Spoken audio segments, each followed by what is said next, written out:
안녕하세요, 제이전입니다. 금요일은 과몰입되는 액션으로 관심도 한껏 올려주시더니 토요일은 스토리라인이 짱짱합니다.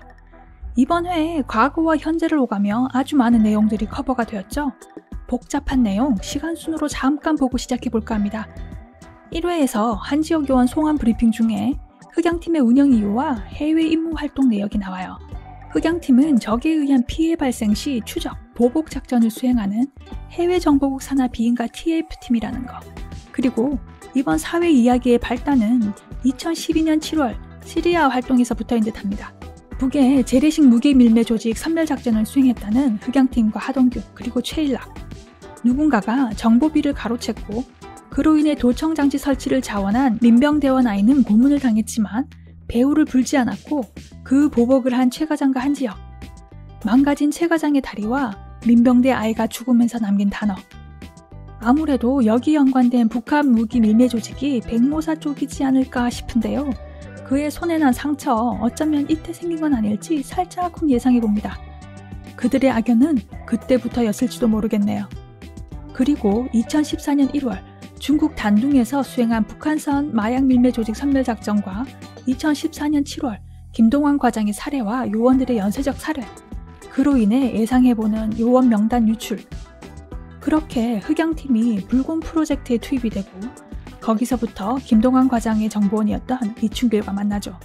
그 배후에 북한산 마약 밀매 조직 화양파가 있음을 파악했고 거래망 파괴 임무를 눈앞에 두고 오경석과 김동훈은 사망. 중국과의 외교 문제로 지역의 실종을 사망으로 서둘러 사건 종결해버립니다.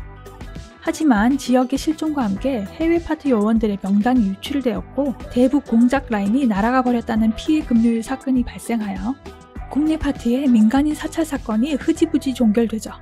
2016년 3월 바다 한가운데서 한지혁이 발견된 후 이야기가 시작되죠.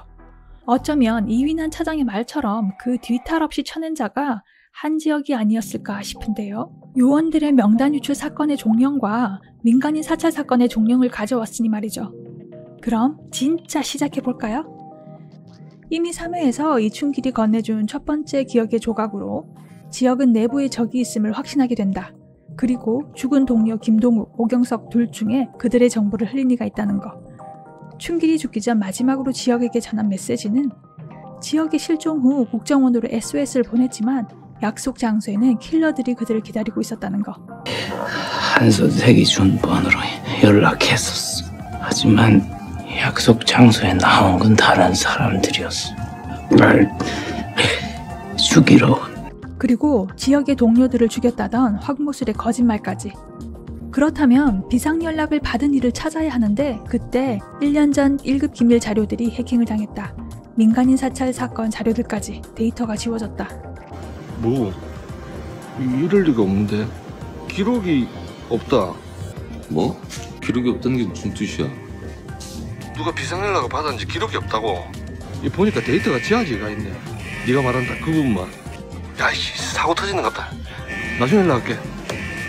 국내 파트, 해외 파트, 양 팀의 약점이 다 노출될 지경에 놓인 상황에서 이 사건을 맡은 국내 파트. 처음부터 민간인 사찰 사건 자료를 노린 게 확실합니다. 그 건 하나도 풀이고 우리가 어떤 대가를 치렀는데 지난번 민간인 사찰 사건과는 전혀 연관성이 없어야 돼.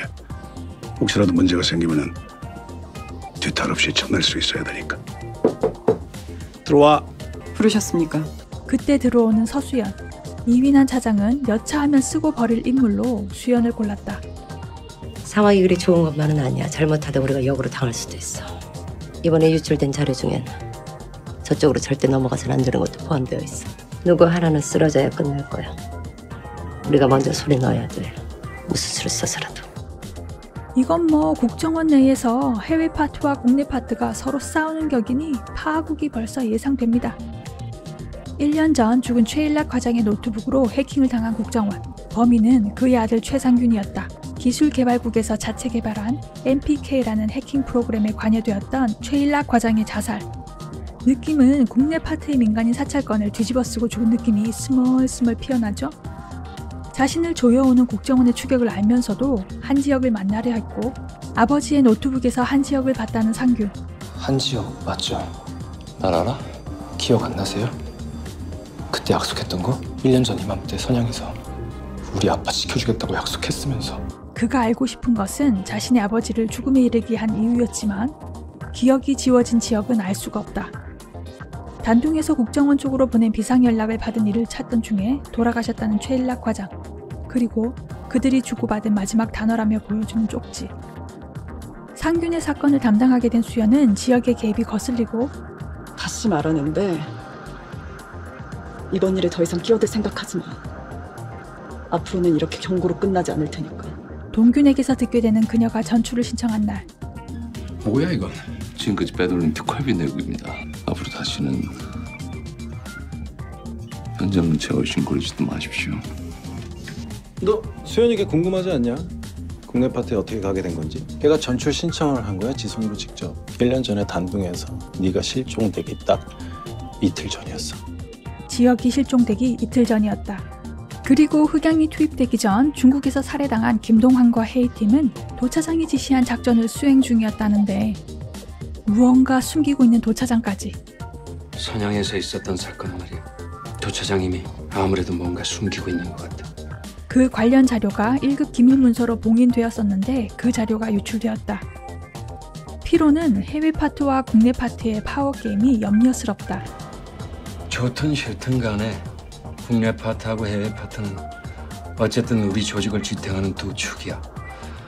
그런데 어느 한쪽이 상대방의 치명적인 약점을 손에 넣게 된다면 어떻게 되겠어? 서수연에 잡힌 상균과 노트북에 그대로 남아있는 기밀자료. 하지만 이건 그의 계획이었으니 그건 악성 코드 실행으로 국정원 서버를 삭제시키는 프로그램. 데이터 확보한 국내 파트에 도차장은 좌불안석. 노트북 체크도 없이 그냥 접속? 서버 폭망하겠어요. 진정하자. 니들은 그 더러운 치부를 감추기 위해 우리 아빠를 제물로 삼았잖아. 니들이 어떻게 거짓을 진실로 뒤바꾸는지 그동안 지겹도록 봐왔어. 당신들이 국가를 위해서 일한다고? 웃기지 마. 우리 아빠를 죽이고 방관했던 너희들 모두 그냥 괴물이야.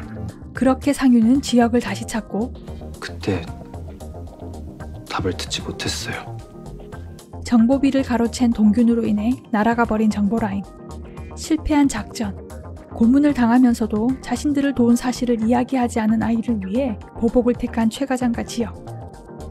그땐 최 과장님이 왜 그렇게까지 하는지 이해할 수가 없었는데 이제 알 것 같네. 그 아이 얼굴에서 널 봤던 거야. 그리고 말해주는 그 마지막 단어의 뜻. 공동의 적.